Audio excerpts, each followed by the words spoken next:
Hi and welcome back to Taekwondo, step by step. I hope you had a lovely day yesterday and I hope you practiced very hard. We're back again with more things to learn today.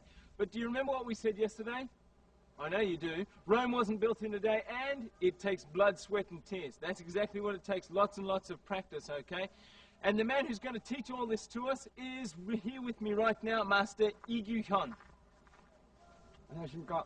Hello, Master E. Now, yesterday we were learning about different things with our foot, as we are this week. What else have we got to learn today, do you think?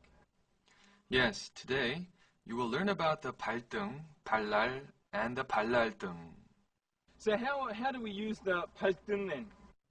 Yes, like you see, the 발등 refers to this whole area, but you don't use the whole area to tag. You usually use this form to hit upward, and the upward hitting is often done on the area around the groin. You know where the groin is, right? Oh, yeah. Don't try this at home. It could be very, very painful. Yes, the groin is a male's crucial weak spot. You use your toes to hit upward, like this, in an upward motion. In the 앞제비, we moved our foot downward, right? But here we make our instep upright and push up while twisting the tips a little. Like this. Here, you attack this way. Okie dokie. All right, so what's the next one then? The next one, how about the 발날 now? I remember with the hand we have 손날, the hand blade, the blade of the hand. Now also with the foot there's 발날. Yeah. Where is the 발날? Is that the same like here? Yes, you're right. Like how you made the hand blade. No, I told you that the hand blade is the area around the joint of a little finger to the wrist. Similarly, the area from the joint of a little finger to the heel is called the 발날. Right here. See, it's the area around here.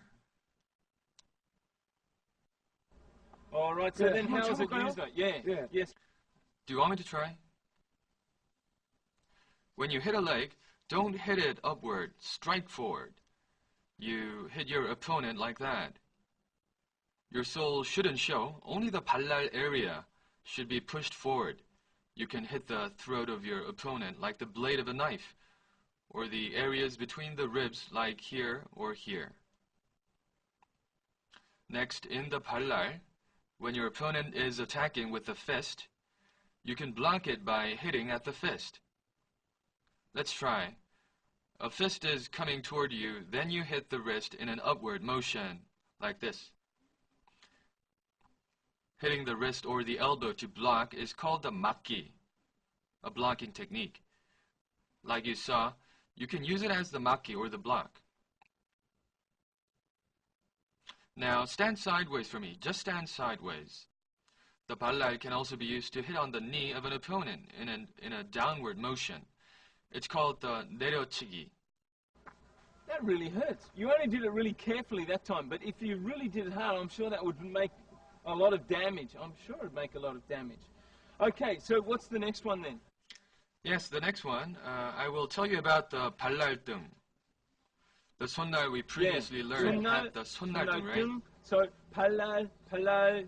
Yeah, That's right, Andrew. Same as the hand in the 발날등, the line from the big toe to the heel is called the 안쪽, or the inside. All right, so how do we use the that area one? that I just mentioned, which is opposite to the 발날, is the 발날등. The 발날등 is more used in blocking than in hitting. Give me your hand for a second. Let's assume that an attack is being done at you. Then you block it like this.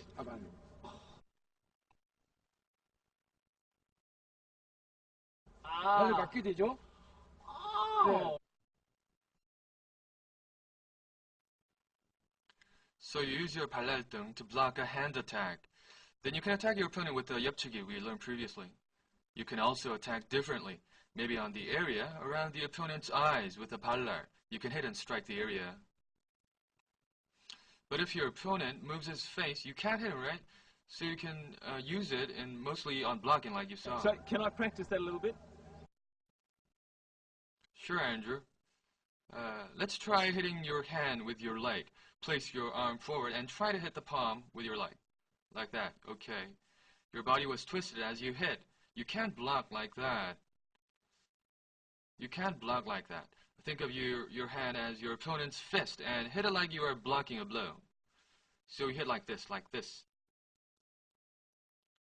Well, some of these seem a bit difficult, I think, don't you think? No, it isn't actually that difficult. After a little practice, you will find it easy. How about watching the demonstration now? Now, what you're seeing is vophuchoanggia. This is a method to block an opponent's attack with a fist with the 발랄등.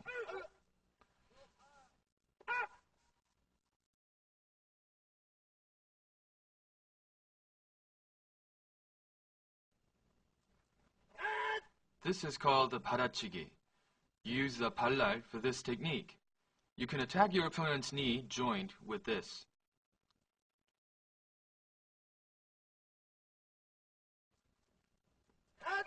And then we have 막기. This blocking technique uses the 발랄.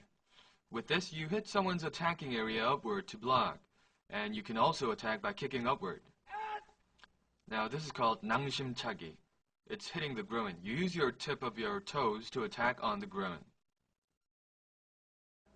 Okay, I was watching very carefully while they were doing the display. I hope you were watching carefully. And just for a little bit of practice again now, let's go to today's point.